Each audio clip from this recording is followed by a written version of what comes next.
These sightseers in San Francisco recently saw more than they bargained for. A group of nudists held a rally at City Hall to fight for their right to bear it all. I really love the idea in San Francisco that it is so progressive-minded and open-minded that you do have that freedom and you can be able to exercise that right if you want to. But these activists may soon have to cover up as the Board of Supervisors votes on whether to ban nudity on public streets and parks. And they can try to pass laws against nudity.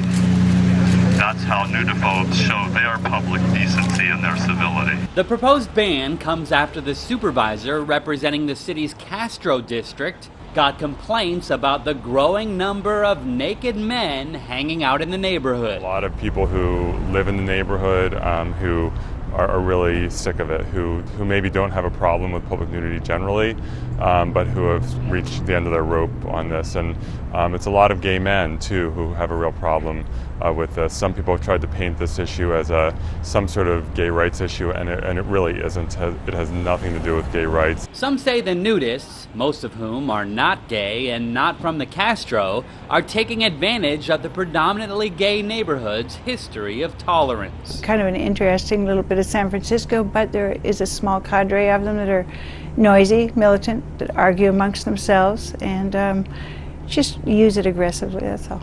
One of the leaders of the city's nudist movement recently undressed at a committee meeting before getting escorted out by deputies.